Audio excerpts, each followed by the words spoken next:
You are watching the DocTalk show. Because I don't know, is there any policy that restricts family planning to be given to adolescents? Well, the sexual reproductive health policy actually, advocates for giving family planning methods to teenagers.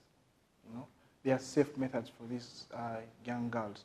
There have been myths of, if I take this family planning method, maybe I'll have infertility later in life when I want to conceive, but all those are just myths, It is not true. You can have a safe family planning method, a long-acting one, where you prevent these pregnancies and still enjoy your life. Okay, so family planning is arguably the biggest important method we can use to prevent abortions. Well, Dr. Mugisha, what do you think about the role of sex education? The government is trying to promote sex education in schools, but there have been some tensions with certain bodies, certain powerhouses that we shouldn't be educating school children on issues of sex. So what do you think about it? Does that play a role in preventing unwanted pregnancies?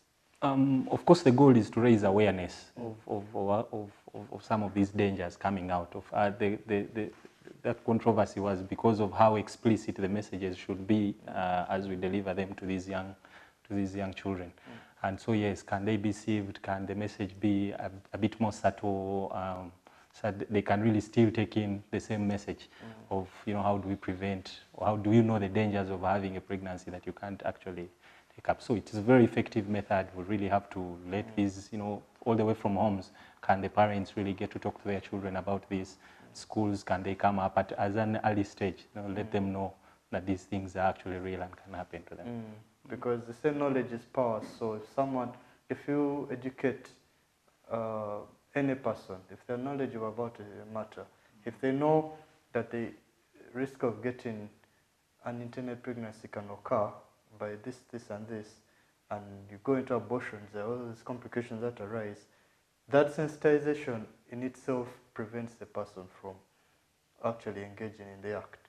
Okay, so I think in a way education, and in this part sex education has a role to play in preventing abortions in the first place. But there could be other ways, because we're focused a bit on the intended abortions. That means the mother or the parents want the pregnancy removed. How about in scenarios where it is unintended, it happened for whichever other reason? Are there ways to prevent those abortions? Yes, so when we've alluded to having these abortions that are spontaneous, they happen because of medical conditions that the mother had or infections.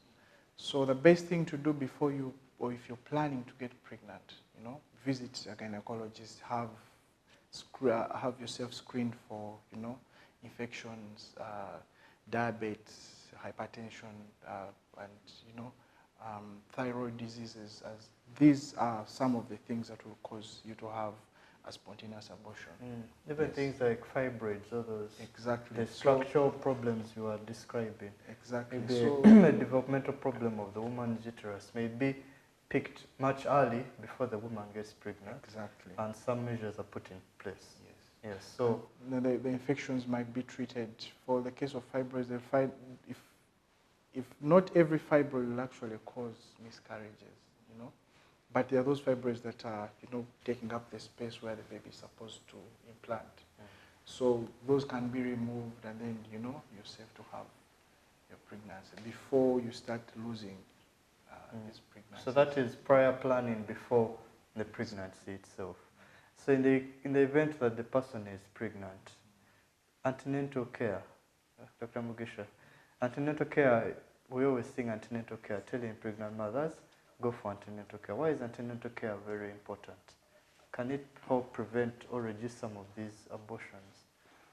Well, if you bring, because antenatal care literally means you're carrying on with, if they can come. Of course, majority come, they are going to miscarry before they even know it comes way in the first trimester. So majority of which they might not have come at that time for an antenatal care package per se. They might have, they're pregnant, hold on to it as a weight, because, there are myths also to say, don't tell people you're all pregnant before you're beyond, that first trimester period. So yes, but if you're able to screen them early enough, variety of tests we do within that period, and pick up infections as early as possible, we manage them promptly, yeah. Okay. So you emphasize the role of antenatal care. We can still pick up those abnormalities, screen the infections, and manage so many other problems such as the diabetes, the high blood pressure, and all that reduces the chances of abortions occurring. All right. So well, maybe to summarize, what are your key messages you want to give to the people? What should people do with regards to this issue of abortions? So my key message, one, if you're faced with an abortion, do not shy away from coming to the hospital to have, a safe procedure done, to have, a safe environment. You'll get the medication that is necessary, other than hiding away that, people might think I was pregnant and all that. So if an abortion happens to you, come to the hospital. Don't shy away. You'll get post-abortion care, which is well planned. Okay. Dr. Mugisha, do you have any other key message you want to pass to the public? Yes, but as you say, it's really safe abortions are a way forward. Yes, they happen, and we request if any dilemma you have, come and we counsel you about the various options that you might have at your disposal to have this safely done, or counsel you to retain it, or give you other options. You don't need the baby. Can you put it up for adoption or something like that? Come and we counsel you and see what best option is for you to live safely and live a more fulfilling life. Okay. And I would go with the angle of prevention in the first place. Because they're saying most of the abortions occur in the unintended pregnancies. So the issue would be in curbing these unintended pregnancies, especially in the adolescent girls. Family planning is available in all the hospitals. It is free of charge in the public hospitals. It is available to girls starting from the age as long as they're sexually active, around the age of 13, 14, you can still access family planning methods. And these help prevent you from getting that unwanted pregnancy that would likely result in the abortion and all its problems that come about. So I want to thank our guest doctors for today, Dr. Mugisha Moses and Dr. Ndozire Jr. for elaborating, discussing this issue, this very controversial issue of abortions. People don't like talking about it, but the reality is we have to talk about it. So, because it's a big problem. It's killing so many of our young girls. Okay, so the more we talk about it, the more people are sensitized, and the more they can protect themselves and prevent themselves from getting these issues. You are watching the DocTalk Show. Insights from a malaria specialist, Dr. Maya Lugemwa.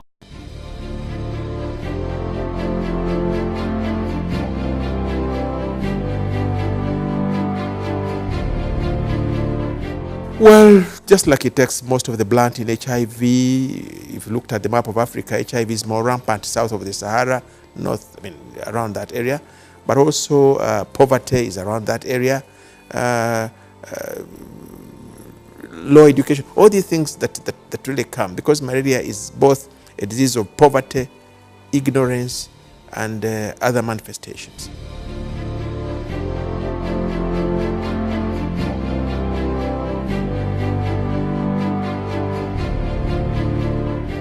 Quite a good number, and actually giving you statistics. In Uganda until recently, about 63% of all children under the age of 5